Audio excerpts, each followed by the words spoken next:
All right. Good evening, everyone. Welcome to the December conference call for Growers Mineral. We just got done with our annual meeting, and hopefully, those of you that are on tonight that were up in Milan all got home safely. And anyway, Jim Hallbeisen, you ready to kick things off tonight? Yeah, you got me, Russ? Yeah, we can hear you. Yeah, okay, very good. Yeah, I'm ready to go. Uh, what we normally do on the conference call is do a few current events, and then we use our calendar as the base to drive the conference call. And so this particular month, it's kind of a family affair on the calendar. So we thought maybe it would be of interest to guys to hear a little bit from our annual meeting. So what we did is Russ set up to do a few podcasts, and we tried to bring guys in from all over the country where we do business and let them talk a little bit about their area and what they're seeing and kind of how they're using the growers program. So the one thing I wanted to do to start off in these current events is give Jim Slitz an opportunity to come on and talk a little bit. He was at the vegetable show up in Grand Rapids, Michigan, and interacted with some people up there, and hopefully he was able to get under control. I noticed a few of you guys from North Dakota are on the call this evening, and you certainly shared some of that nice warm air with us. So I'm sure James got a little bit bigger blast of that than we did. It was about 15 below this morning with the wind chill. And I imagine those guys up in North Dakota, it was probably 20 below raw temperature. So it shot us a blast of cold air. So, James, if you're out there, if you want to jump on and give us a little summary. I haven't looked at who's on the call at this point. Sure. But oh, there you are. Good job. So why don't you go ahead and give us a little summary of the Grand Rapids show and anything else that you encountered while you've been out in the field. So, yeah, good evening, everyone. It's nice to meet everyone in person here, beginning of the week, and apologize for cutting out early, but that was to get to this veg show in Grand Rapids. So that would be the Galexpo, the largest vegetable expo in the Midwest and Great Lakes region. I've been going for about 10 years and crossing paths with a lot of growers since. Talking to a couple of the vendors in the hotel first floor, that conference is the highest revenue per capita conference of all the conferences they hold. So just to give you some perspective, we're talking about the business owners of orchards and vineyards and vegetable operations with lots of domestic or migrant labor. It's always an incredible opportunity to network with these operations and other vendors. I was just taking notes here before the call. One of my good friends who's a vegetable farmer in the north side of Detroit, a truck farmer farming 50 acres of vegetables. He and I were shooting a breeze at the Wilbur Ellis booth, actually, and ran into 5 other operations that just stopped and were shooting a breeze. So I think there were, 300 acres of apples and 150 acres of veg, 400 acres of cilantro and greens and spinach, and another one of a couple hundred acres of veg. Just lots of acres. And all these guys, most of these guys have large crews of migrant labor of 10 to 100 employees seasonally. There are lots of sessions throughout the day to go and educate yourself. Todd James was there Thursday with me, so I appreciated his support. Probably ran into half a dozen existing customers just walking the hallways and all, and several other opportunities. Of course, we're always looking for more reps too, and what a better place to do that.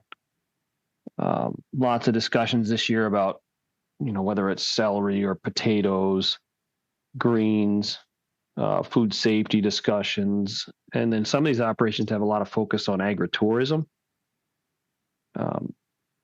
because it just brings the people into the farm, and they give them a wagon ride or, a show on pressing apples.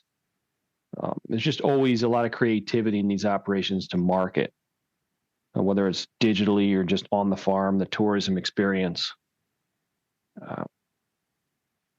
Wednesday evening in the reception hall, they gave out apple cider production awards. They had a taste testing going on in the middle of the expo, and they named 5 winners from around the state, and then represented some operations that have just done an excellent job in innovating. Sometimes they're bankers going up there, and he's the guy looking at the balance sheet all the time, so they can really see the growth. But yeah, I would encourage anybody, if any of the reps or DMs in the region would like to attend. Next year, we'll definitely have a presence the whole week. Not sure exactly how we'll do that, but it's an important show to attend in this region.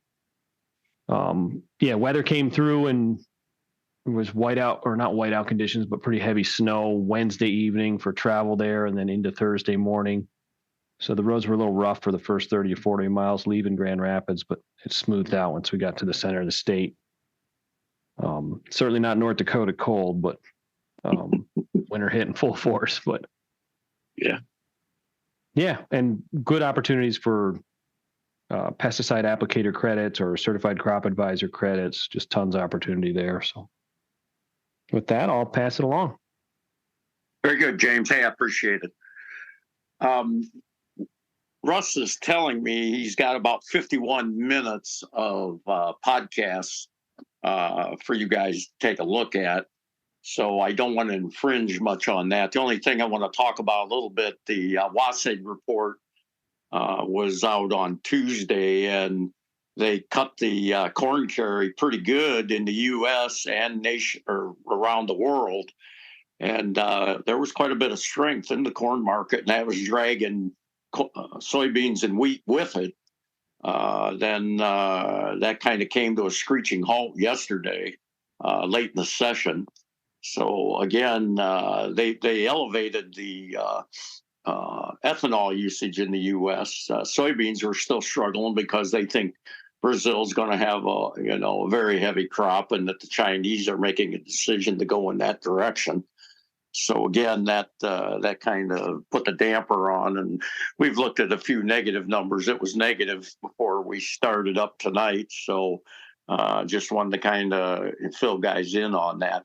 The other thing that's going through the mainstream media is that fertilizer keeps inching up, no matter what kind of fertilizer it is, particularly phosphorus, and we're seeing. Our guys have done a real nice job of sourcing this stuff, and we were able to cut the price a little bit.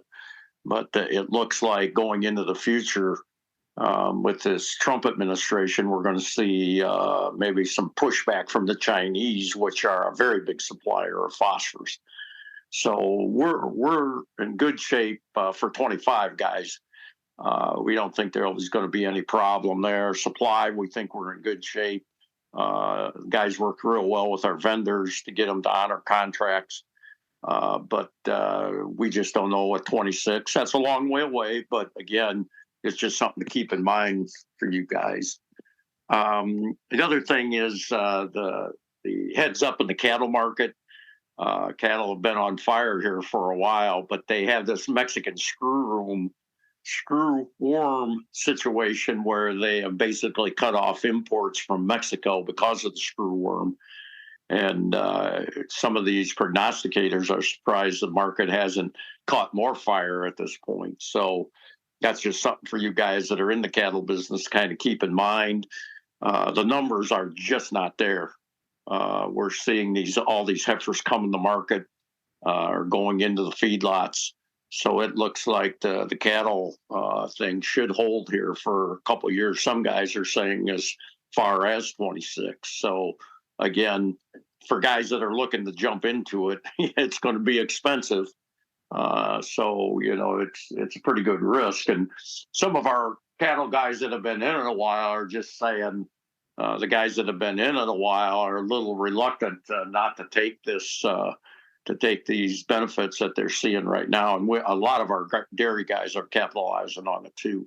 So you know, all the moons have lined up basically, and that's helped them very significantly. The situation as far as the drought is concerned, you know, in East Texas or down in that area basically has really added to the fire that's there. So again, we're just going to have to see where that thing lines up this winter and see if they get any replenishment. But some of that grass is damaged bad enough that its recovery is going to be very, very questionable. So with that, I think we're getting pretty close there to the 50-minute mark. So I kind of threw this idea past Russ, you know, back in the summer, and he thought we could make it work. And we had an excellent annual meeting this year, guys. We went back to kind of the format that we've used in the past, and brought these district managers, salesmen from all over the country or all over our service area into Milan, and that networking is a very big issue. And I think it's very productive, and it gives our guys, you know, a basis to be able to talk to their clientele about what the rest of the country is looking at. So we decided we would try to nail down different areas and do a Joe Rogan with these guys, and we'll just have to see what it looks like. So Russ, you kind of tell us what's happening, and I assume you're going to be with your screen lit up. We're going to see some of this stuff too for guys that are able to get a little screen time. My name is Jim Halbeisen. I'm Director of Research for Growers Mineral Corp. And today we're interviewing Lauren Scherping from Minnesota and Keith Schutt from North Dakota. These gentlemen are district managers for Growers Mineral Corp. And I've asked them to do this podcast with me to talk about the area of the upper north central region. We're approximately in 30 states in the U.S., and then we do some work in Canada also. And I just want these guys to talk a little bit about what they see in their area. So, Keith, if you want to talk a little bit about your lime spreading business and kind of fill us in on that. Sure. So this year we started spreading lime about 18th of August, I believe it was. We spread the byproduct out of the American Crystal Sugar beet plants.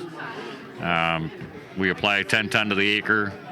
Because of the Fargo clay, if we don't apply that much, it seems like we can't shock things back into system. Right. So we've done about 85,000 ton this year. Yeah. Finished What up. about when you put on 10 ton, is that a pH problem? That's what all the farmers are going to ask about. You know, we already have high pH, so, you know, we put on that 10 ton, and of course, wouldn't you know it, the pH comes down. Yeah, amazing, So isn't it? it is, yeah. Yeah, So, it's you know, amazing. like I tell people, you know, just ask Siri what 0 divided by 0 is. Yeah. What about your clientele, the guys that have you spread lime for them? Is that building? Are they consistent? You know, a lot of people would say 10 ton, you're going to sterilize the soil. What are you finding? Well, I have guys that have been doing it for 12 years. I have guys that have never missed a year with me. So, you know, we're doing a couple hundred acres every year. Mm-hmm. Some guys that I spread for, we haven't been back over anything yet for the second time. And I have another customer that probably every time they go to put beets on it, we're probably covering maybe 1/3 of what's going to be beets. So that's every 3 years.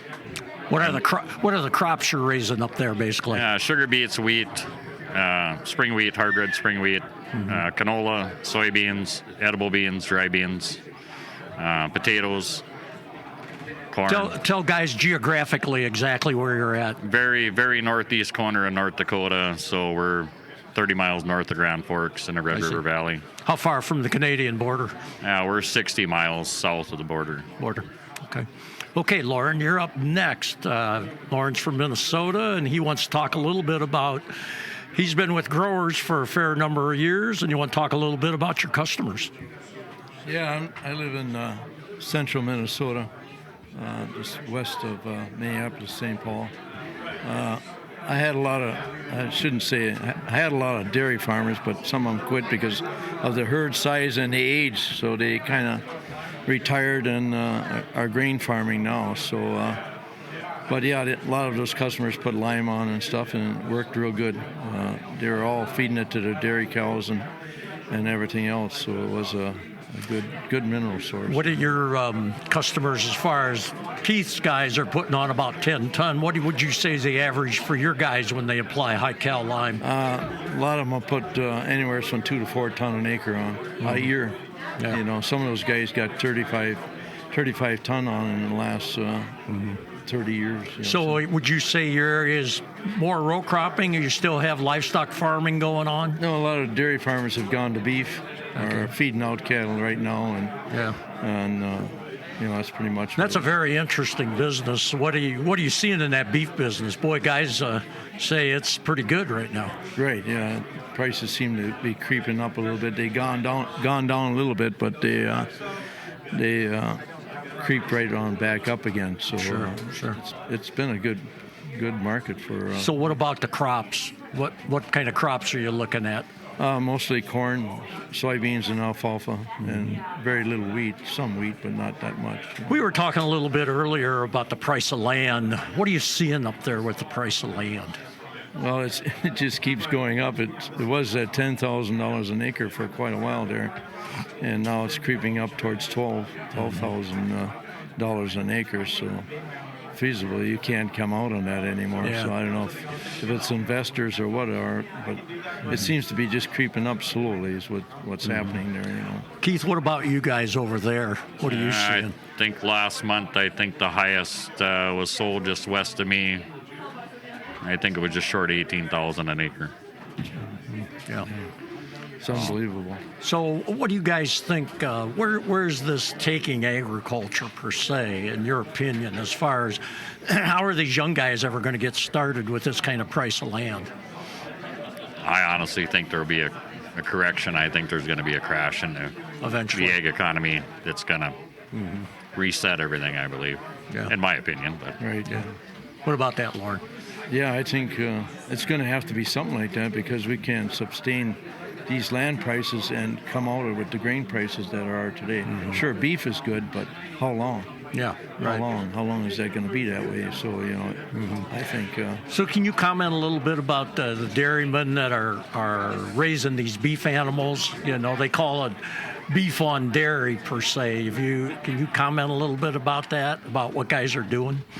well, a lot of guys are breeding their milk cows to Angus or any beef breed is what they're doing because that's the only thing that there's money in right now. So if they can sell that beef animal or beef calf, they make pretty good money. But because milk is down, you know, I think it's down to about $17, $18 a hundred now again.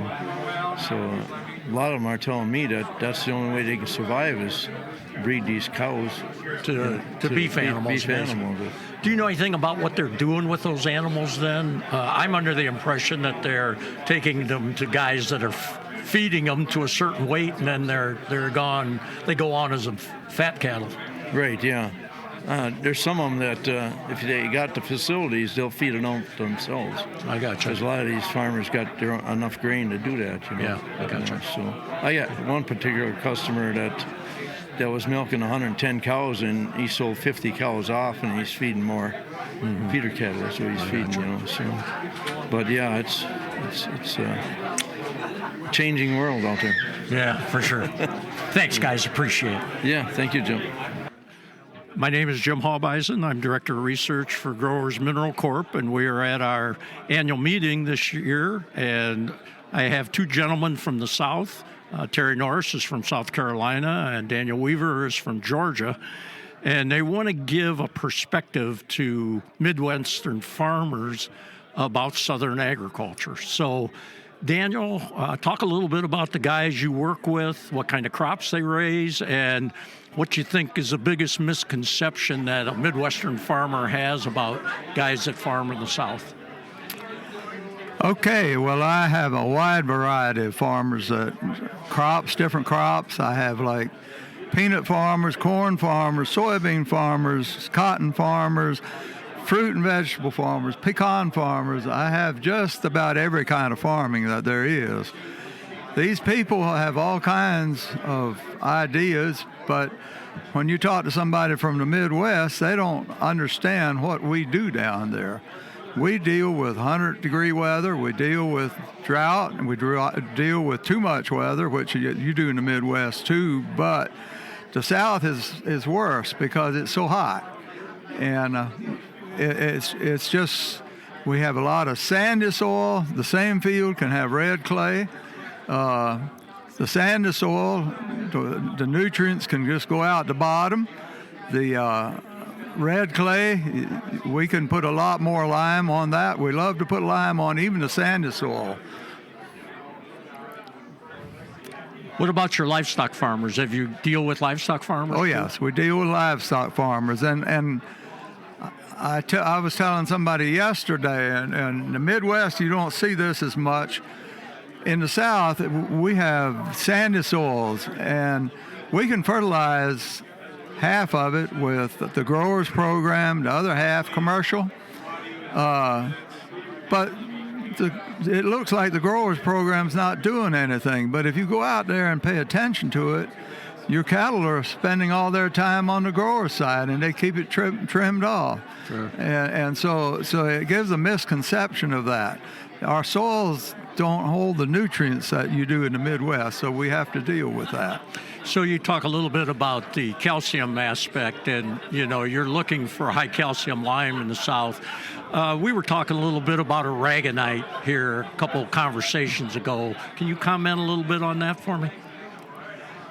Okay, on aragonite, well, I'm still just looking into that. I'm hoping what they say will work. They say it'll stay there better. It'll last a lot longer. Mm-hmm. I haven't had experience with it yet. I'm still just looking into that. Okay. But high calcium lime works, but you got to keep putting it on. Right. And finding it is a problem in the South. Finding it, you get places. If you're close to a quarry, you got it made. Yeah. Some places, freight's $50 a ton. Sure. So that's a problem. Yeah. So, Mr. Norris, this is Terry Norris from South Carolina, and Terry's been around the program for a very long time. So, Terry, I kind of pose the same question to you. What do you see in the South, and how does the program work, and is calcium part of your program? Yeah, our big crop has always been tobacco. Mm-hmm. And back in the early years, back when I was a real young boy, our family, my grandfather, he was a big believer in calcium. Mm-hmm. And the establishment was kind of going against him at that point. Sure.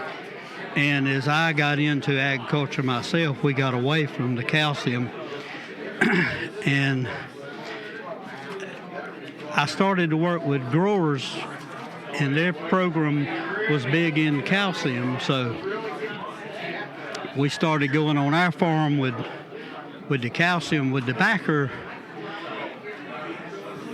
pH was what everybody looked at, and tobacco needed, like with dolomitic lime, normal or good was like a 5.5 pH. Sure. So we started with the growers program, and we started building our pH up to like 7 with the backer, and our quality really improved. Mm-hmm. And so we just went on with that with our soybeans, corn, just about everything we did, even hay and pastures, everything. Mm-hmm. And we were pretty lucky. We found a quarry within about 6 miles of my home. Yeah. So actually, that quarry, in my opinion, could be classified partially as aragonite. And right. See, that Terry's had very good luck with that particular material. Yeah, the percentage of calcium in that mine is like 38 to 42. Yeah, that's right. Right in that area, and it's breaks down really quick because it's maybe 15 foot of dirt on top of the Yeah, vein, so it's not deep in the profile. it was very easy breaking down. Yeah, some of Terry's guys were spreading coarser material, and boy, it was disappearing relatively fast. Oh yeah, we had good sized particles when you could mash them with your fingers. That's right. And it'd melt right down. But So what do you see as the big challenges in southern agriculture, Terry?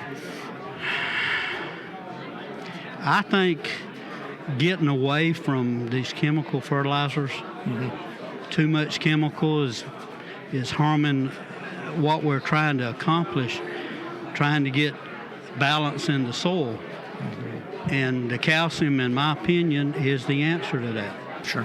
And then using a product that's not putting the chemical back in. Right. A clean product. A clean product. That's right.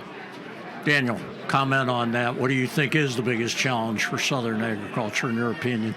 Well, I echo what Terry said a lot, but it is making your money reach, and I think Growers Program will make your money reach because of your quality, because of your yields. Your yields may not be that much greater than the other, but they're quality yields. You don't lose as much. You don't have as much disease problem.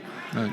But that's what disease is just taking over our country, and that's because of all the heavy metals that we're getting through all the dry fertilizers and other areas where it's coming in, and it's just ruining it. So our challenge is to get clean products to go in and get and harvest clean products. Sure. So, in summary, you guys basically are saying the same tune to me, that calcium is really the key, and finding it is the big challenge, basically, for you guys. Yeah, that's so true. Yeah. So Terry's more fortunate to have a closer source, whereas Daniel's got to work with different areas. Geographically, Terry, exactly where are you located?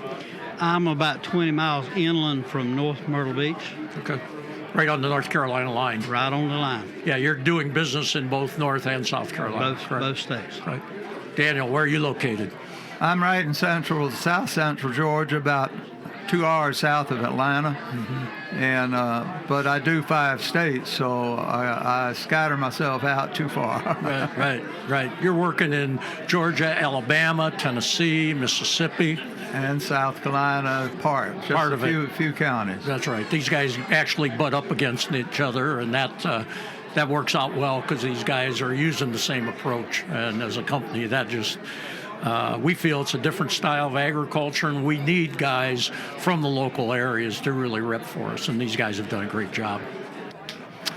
My name is Jim Halbeisen. I'm Director of Research at Growers Mineral Corp., and we're doing a podcast today during our annual meeting, and we're picking out different areas of the country to have guys talk about what they do in their operation and the type of clientele that they're working with. What's most interesting about the next 2 gentlemen that we're talking to is that they're 3rd and 4th generation growers guys, and basically following the protocol that Victor Tegens designed, back in the 30s and 40s and brought to fruition in the 50s. So one gentleman is Stanley Sensenik, Stanley's 3rd generation, and then Kervin Horst is the 4th generation. And I'm just going to ask Kervin to start out, talk a little bit about his operation. He's a dairyman. He'll tell you where he's located, how he implements growers into his operation, and then he's also repping for us a little bit when he's got a little bit of time, when he's not milking cows. And he'll talk a little bit about his customers and what kind of crops they're raising. Yeah, my name's Kervin Horst. We're located in Pulaski, New York, just north of the Salmon River, be the east side of Lake Ontario. We have 50 cows. We're trying to grow most of our own crops. We're just getting started, 3 years into it. We have tried to raise our replacement heifers, everything we can. Just got the farm tiled, so we're hoping to do more calcium applications in the future. Using growers as full air at this point. We're still trying to advance our equipment. As far as customers, we have fairly spread out. Most of them would be Amish background or conservative, so it takes a little more time. No technology, so you have to do multiple visits sometimes. But very interesting. They're into more produce. Pretty much all of them do produce. That seems to be their niche market for profitability. What are they doing with that produce? Are they direct marketing it, or are they going to produce auctions? How are they handling that? Yeah, every one of them is farm stand, pretty much. Is it? Yeah. Yep. That's what they do. So you pointed out you live on the east end of Ontario. Here, this pre-winter, they've been talking some pretty high snow accumulations. Are you seeing any of that?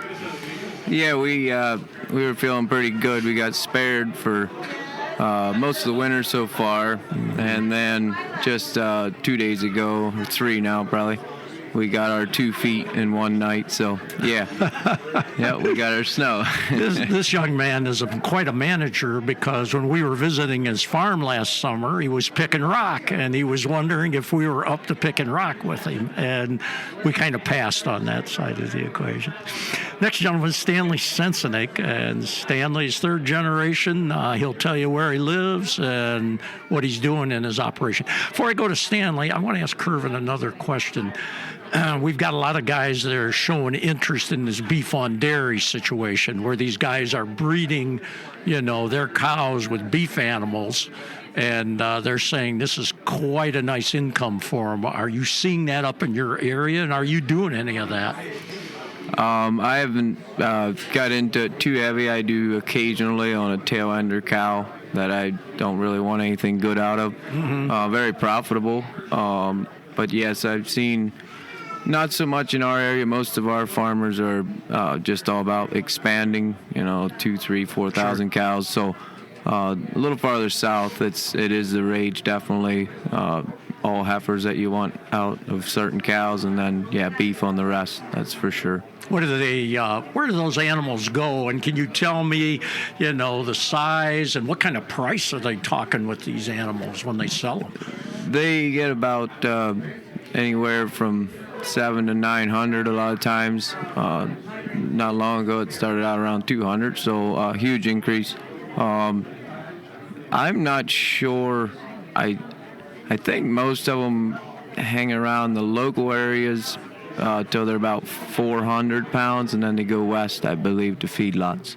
Do you know when they feed these young calves right out of the chute, are they using milk replacer, or how's that? Have you talked to anybody that's done this, where they feed these animals? I'm not right up on the beef cross. On the Holstein, they have, they actually buy milk replacer from certain company out of the west that seems to work the best for them. I'm not sure up on that.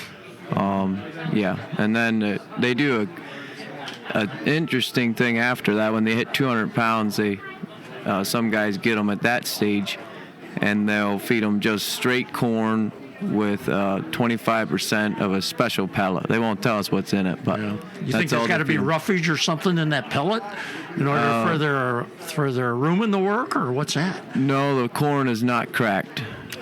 That's how they get it. The fiber on the outside is what saves the calf. Saves the calf. Yep. Gotcha. Okay, Stanley, tell us where you're at and your operation and what you're up to. We're in central New York, right between the Finger Lakes, and we do beef cattle and cash cropping, which consists of corn, soybeans, wheat, oats, hay. Do a fair amount of hay.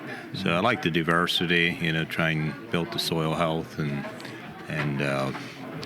keep inputs down and cash crop that part of it. And then the beef cattle, we do cow calf, and we fatten all our own cattle. We do some direct marketing.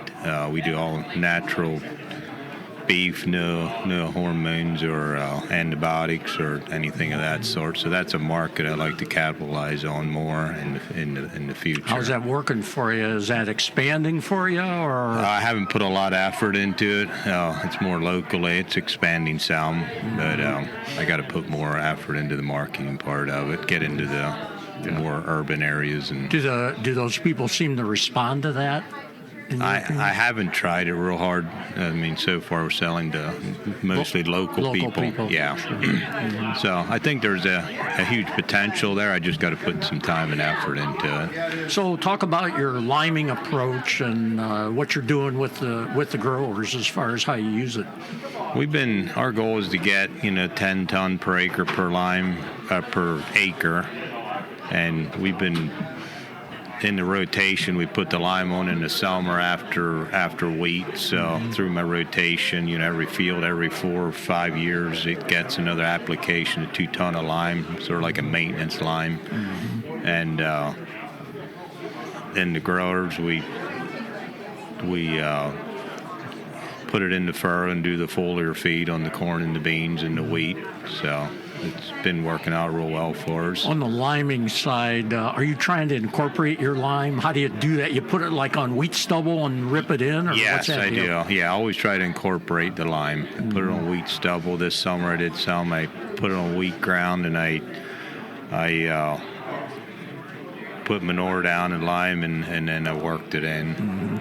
Different methods. Sometimes I'll subsoil the field if I feel there's any compaction, and sometimes I'll just do shallow tillage. Is the lime hard to find? Is that a problem for you? No. The lime is relatively easy to get. A lot of it's a cost factor where you can get it the most economical price. Sure.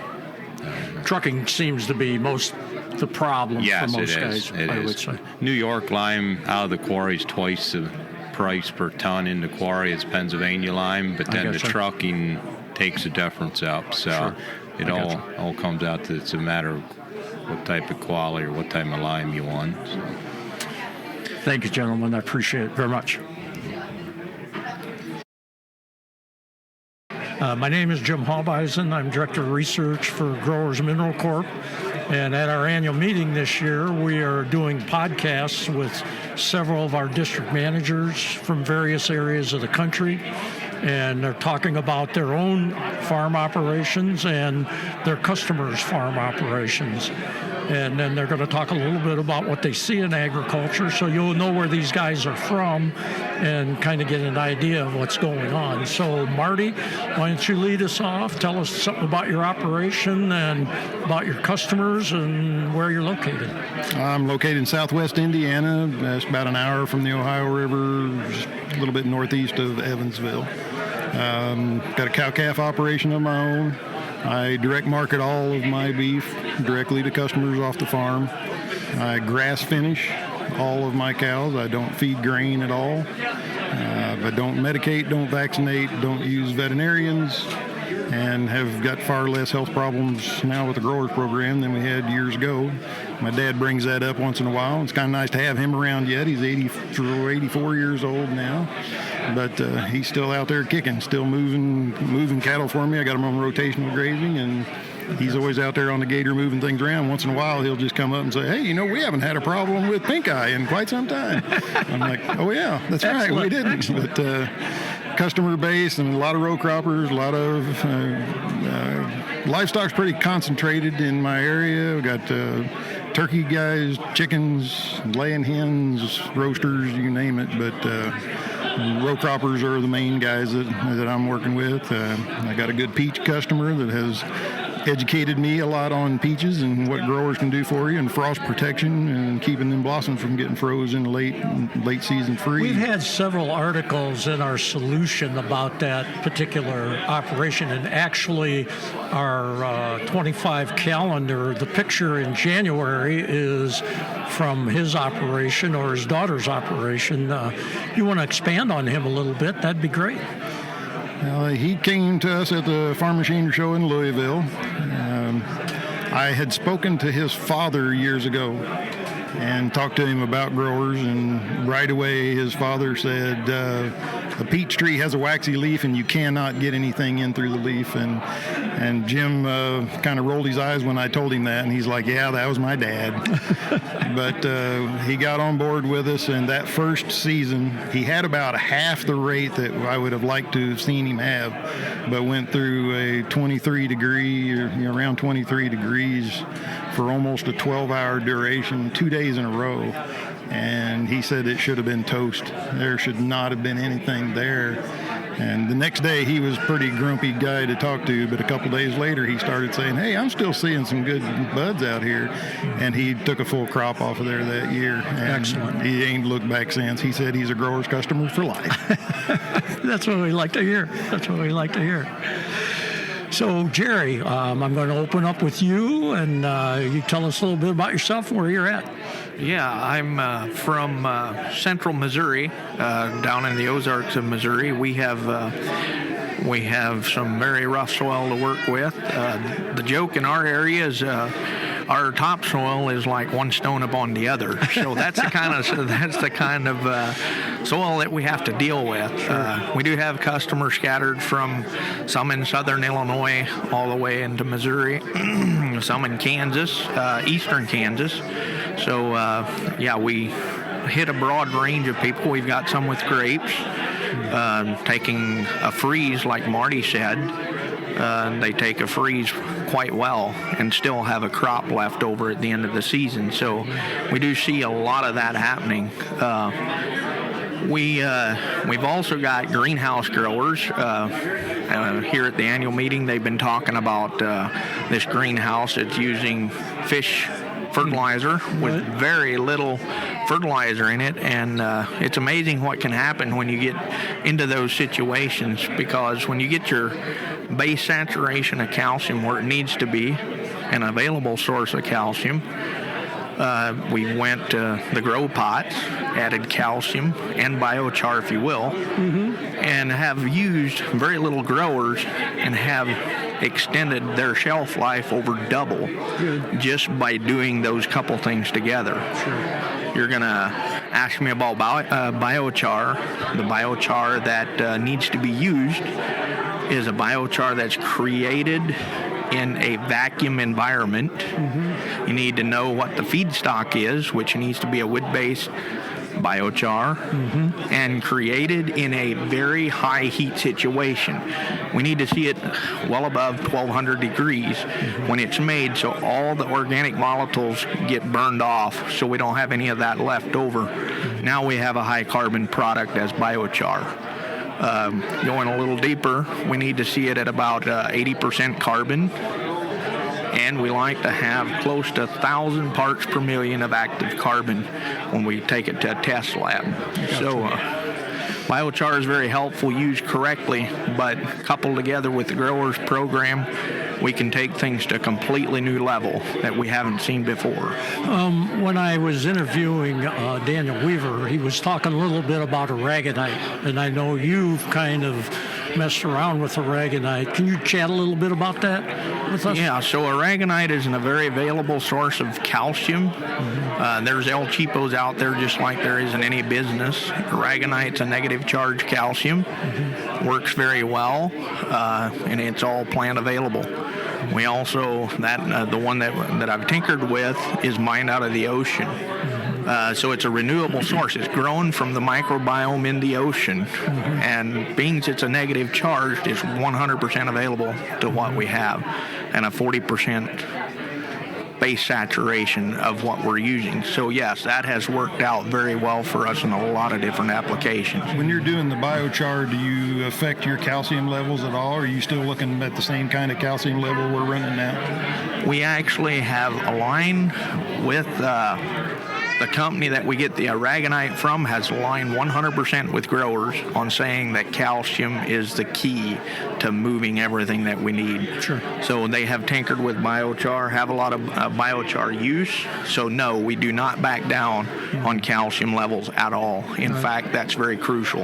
Yeah, no, So- that's the key element. That's right. And there are more and more people coming to the forefront on that. That's right. Hey, Marty, one thing in the calendar, the pictures of Jim's daughter's flowers. Chat a little bit about those flowers and what's going on there with Jim sneaking in there and foliar feeding them. Yeah, she decided she wanted to do flowers, and he encouraged her to doing that, but she was getting her new growth started in the greenhouse, and he walked by and happened to see some white color on top of the soil, and he knew what that was, so without her knowing, he walked in and he gave it a little shot of what he uses for fungicide or fungus control, but he included some growers in that, and she noticed a quick turnaround, and it went on from there. She didn't stop using it after that, so she's got flowers going into numerous different flower shops and funeral homes and those kinds of things now. And she's built quite a reputation already in the quality and how long those flowers last after they get them out in a vase. No, here at the annual meeting, we've had several guys that have talked about, going outside the row crop industry and affecting things with quality can be quite impressive, and I think that pretty well speaks to that, in my opinion. So. But the peaches have been an excellent thing for us to look at, I'll tell you. Well, and just like Jerry mentioned, the shelf life and the quality, some of the early peaches they said he called them junk peaches because they were the clean. He used to throw away almost 80% and said now he's marketing 90%. I love it. Thank you, gentlemen. Appreciate it. Thank you. My name is Jim Halbeisen, and we are conducting a podcast here at our annual meeting in Milan, Ohio, and I'm talking to Daniel Wolf, and Daniel is a rep for us. He uses our product, and he's from Wisconsin, so he's going to talk a little bit about his operation and how he implements the growers program in his operation. So wherever you want to start, Daniel, it's all yours. Yeah, I'm Daniel Wolf, and we were introduced to the growers, probably 2010, and played with it for several years and become convinced it was a very good product. We could grow crops on a lot less inputs, we felt like, than conventional, and get better feed quality, and reproduction in the herd seemed to be better. We strive to foliar spray all our forages. We plant with growers on pretty much every acre that we are planning to harvest. So, and something we actually this year planted a small, when we were doing cover crops, we was putting a small amount down on some of them to see if we could enhance biomass quicker and see how it does, I guess. So in planting, I assume you've got a kit on your corn planter. Do you have a kit on your grain drill also? We do. Yeah. So on the corn planter, we're actually putting growers down in the seed trench, and then 2 inches over on the surface on both sides of the row. I gotcha. So we're running 10 gallons total product, with varied on the grower's side of it, anywhere from 5 to, probably 4 to 7 gallons. Yeah. Now, are you using water with the growers when you're putting a 2x2 in the furrow? Yes, we're putting water. Your total solution would be 10 gallons. I gotcha. Of product, or so. Depending on if we're going to foliar spray the growers when we're side dressing or not, I vary the rate. Sure. With the goal of now, what about on the grain drill? Is that putting it right in the trench too? So it's going right in the trench, right before the closing wheels. I gotcha. Okay. So now, are you planting soybeans at all? We are. Are you using the corn planter or you use the grain drill? We use the corn planter. I see. Okay. And we're under 2 gallon of growers all the time. Sure. A lot of times a gallon, and then foliar spraying a couple gallons twice. Are you only putting growers in the furrow on beans, or doing 2x2? In furrow only. On furrow only. Okay. Yeah, very good. When it comes to your forages, well, now I want to talk about calcium first. What's your approach with calcium? I realize we get into areas where finding calcium is difficult, and Daniel's in one of those areas, and I kind of want to know what his approach is with the calcium. So our approach on calcium, we would, the way I approach customers that give me a call and say, I want to put calcium on, what's your recommended amount? I'll say, well, we feel like we see results with as low as 500 to 1,000 pounds, as much as 3 ton, whatever your pocketbook feels like it can handle. Right. If you're telling me your soil hasn't seen lime in the last 10 years and you feel like you have a production ceiling, then you're probably going to be happiest with a 2 to 3 ton application. And some of the times I feel like you do that the first year and then come back with a light rate of 400 or 500 pounds the following years. We feel like we're seeing an advantage, especially in our legumes, Sure. hay crops. Okay, I want to talk about when you apply lime, working it in. This, with our no-till guys, that gets to be kind of a subject. What's your approach when you put the lime on? Are you working it in, or do you put it on no-till ground also? Well, on our operation, last year we got enough lime and gypsum to cover we'd blend it on the farm just with the skid loader, and about 50-50 rate, and we was spreading approximately 400 pounds until he got to a farm he thought needed a little more, and he'd go open the gate and put a little more out. But 400 pounds is as light as we can go without stopping up the spreader. So, let's see. I forget the whole question. You're putting the gypsum and the high cal. The gypsum and high cal together. So the reason to mix the gypsum in was that was my sulfur source. Gotcha. And the calcium was the carrier to dumb that down. It's cheaper than just running all gypsum. Yeah, that's right. For our area. We have found guys in the south that have blended high cal, calcium carbonate, and gypsum, and have been very happy with that. So the synergy of that has been very good, and they're looking for a little bit of sulfur, but again, the high cal or the calcium carbonate's diluting that cost down a little bit. Yeah. And guys they've been pretty happy with it. So, a 2 to 3 ton application, they'll rack up north of $150 an acre real quick in our area due to logistics, but I've seen it pay for itself the first year. Sure. In crop production. I've done it on 2 different farms, that we've kept track of, and feel like it's definitely. We understand, like in legume forages, how helpful that is. Do you think soybeans, you can get it back fairly quickly also? I have not done it with, done the trial on soybeans. It has been on corn, actually, that really? I've always done them numbers on. I see. So what do you do with nitrogen on corn? We have been using 28 for the last 5-6 years only for our nitrogen source, or 32. Right.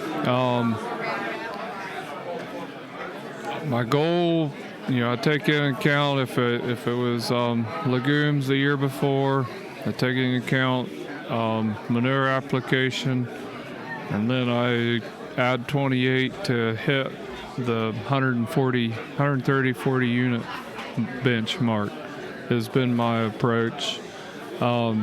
We've played with the proven 40 the last several years. Got some real interesting results on that. So. Okay, very good. Thanks, Daniel. Appreciate it. My name is Jim Halbeisen. I'm Director of Research for Growers Mineral Corp. and I have Mike Bolsher and David Armstrong on my podcast for Growers Mineral Corp. And we're going to talk a little bit about the state of agriculture. Dave is from Iowa, Mike's from Ohio, so they're going to talk a little bit about their operation and then what they're seeing out in the field. So Dave, kind of give them where you're at geographically, and we'll go from there. Yep, I'm like Jim said, I'm Dave Armstrong. I'm from South Central Iowa, Deep River to be exact, right along Interstate 80. And I run a cow-calf operation. We do some row crop. We do some side work also, too. We got a little construction company that we run and do some tree removal and bulldozer business for some local people. Always been involved in agriculture. Graduated from high school in 1982 during the farm crisis and watched Dad's farm machinery and all of our hopes and dreams go down the road, and just really was stricken by that. Dad went on to take a construction job with a local construction company, and I went on to take some mechanic schooling. After that, I come back home and realized I was dissatisfied with probably being a mechanic, and a job was hard to find. So I set out to figure out what I could do to make a living farming, and we tried some programs and did some strategizing on how to make that work. Bad economics, prices weren't any good. We were predominantly a hog farm at the time. Hog prices were very, very low, and productivity was just hard to make a living out there. So I did some looking and some searching and did some farm show research, and I was doing a mechanic job. I actually formed my own shop and was doing outsource work for the community, welding and repair and different things, and was pretty good with doing some technical work, but I still wasn't satisfied with what I was doing. I wanted to farm. Dirt was in my blood, and just wanted to see what I could do. So I started looking around, doing farm shows, and come across a booth at the National Plowing Matches in Amana, Iowa, and was introduced to this company, Growers Mineral Solutions, and their program. And they explained the simplicity of their program and how we could put things to work, not spend a lot of cash, make a good crop, and got my attention. And so I started with them started with this company back in 1989. And since then, I've continued on. And talk about your limestone, how you use that. Talk a little bit about gypsum. Oh, yeah. So went to quite a few forums to try to learn. This company taught me quite a bit, but I decided, I wanted to continue to learn. And I'm always wanting to validate what somebody's teaching me, make sure that they are telling me the straight story. And so I started doing a little bit of talking and learning and understanding. But this company really promoted I get the calcium values at the proper value in the soil to make sure that we had the nutrient come to the availability that we needed it to be, rather than buy a bunch of fertilizer to make that nutrient availability to supply the crop for the reproduce. And started learning about calcium, but I learned about a product called gypsum, which is calcium sulfate. And not knowing much about it, I decided to implement some program facsimiles myself to see what the proper level would be. This company was teaching me I needed to figure out the level of calcium I needed to bring all the nutrient to the forefront so I could raise a crop and not buy a bunch of extra fertilizer. So I found out about gypsum, and I implemented some high gypsum plots, which I was very well scrutinized about. I was told that them levels will never work. They're too much, that they would sterilize the field, and there was all kinds of things that happened, but nobody really knew. But I'll tell you, after I did my experimenting and with the tutoring and the mentoring of the director of research from this company back in the early 80s, I found out what the truth really is. And the industry doesn't tell you the truth, and that's what I found out. And I think that's very interesting. So I've pledged allegiance to this company because we're always out there doing things on our own and trying to figure out what the truth really is. Thank you, David. Okay, Michael, tell them where you're from and your operation and what you're doing. Sure, I don't know if I can top that, but anyway, my name is Mike Bolsher from West Central Ohio. Cow-calf operator too, and we do some grain also. I'm third generation using this product. Fantastic. Here, as well as representing the company. Sure. So, yeah, it's. I guess I didn't have the experience of doing other things like many other guys did, but you were contaminated on the shoot. I did grow up with this and knew this program well, and I have seen it up against other programs and how it works, and As far as crop yields, quality, and livestock health, I believe it is very good fit for our operation. Yeah. So, what exactly are you doing in your operation as far as crops and livestock? Well, we do corn and beans, cow-calf, like I said, and then we got pasture. We do wheat and hay. Yeah. In your business, you're doing some work in Kentucky. How does that differ from where you're actually farming yourself? Well, of course, down there, the lay of the landscape with the hills and stuff, they have very good dirt, and then stuff that's pretty challenging to farm. One of the things that I know of working in the Kentucky area is they do have a challenge finding the right lime source, depending where they're at. Talk about that a little bit on the lime source. Well, Ohio, Indiana, and Pennsylvania, and probably Michigan classify their lime altogether different. We look for that 8-to-1 ratio of calcium to magnesium, and then of course we like an analysis that's fine because of availability, because that will help the producer, the farmer, whatever, apply, I want to say less of it, but be more efficient the way he applies it, because when it is finer, it is more readily available to do what it has to do in the soil. And in Kentucky, they're a little bit different down there how they classify their limestone, because they go by the calcium equivalent part of that test, which the only problem with that, with working with our program down there, is we're looking for that 8-to-1 ratio calcium magnesium, the high calcium lime. We're down there, they classify it different, so we have to really look carefully at what they're presenting as far as calcium magnesium ratios and that type of thing, because they're looking at pH adjustment and we're looking at getting calcium levels in the soil. One thing I'd like both of you to comment quick, we're getting out of time here, is your nitrogen application on corn. Well, how do you guys look at that? I mean, are you undercutting your neighbors quite a bit? We do that in our operation, and I'd just like you guys to comment quick on that.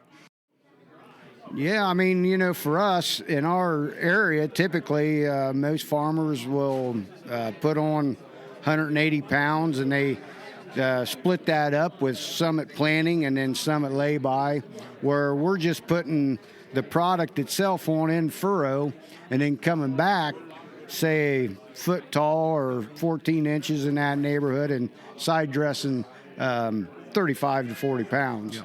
Okay. So quite a bit less. Sure. David? Yeah, no, my operation, when I first started this company, I didn't have any cash flow. I had no borrowing ability. So we started out with using the GMS product in furrow and very minimal amount of nitrogen.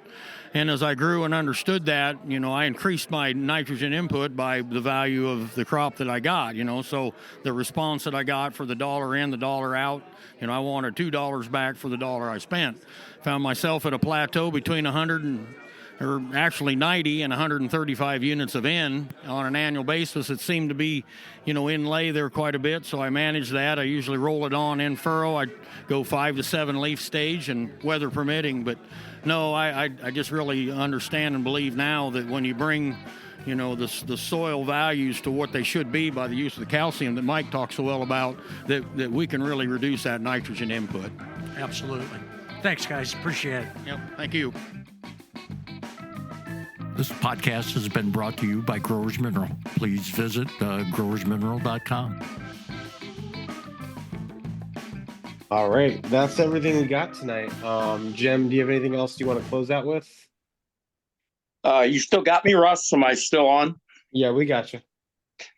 The thing that I would like to point out to guys, this is really, the conference call, we've tried to make it like a podcast as best we could, but boy, Russ just did a whale of a job with this annual meeting thing. But the thing I hope everybody noticed was the background chatter. And with the annual meeting, man, these guys, they see each other maybe once a year like that. And man, there's a lot of catching up to do. And it's a very, very excellent experience. And it served us very, very well. And I think as you hear all that chatter going on while we were doing the podcast, it pretty well tells, the connection within our organization. That's about all I got, Russ. Fine job, man. Yeah, you too, Jim. And as I put in the chat earlier, but the link for that video is there. Over the next few weeks, we'll put out those conversations individually, and I'll clean them up a little bit more from there. But yeah, thanks to everyone who came out this week, and it was a good couple days of seeing people, and look forward to it next year. Take care. Bye.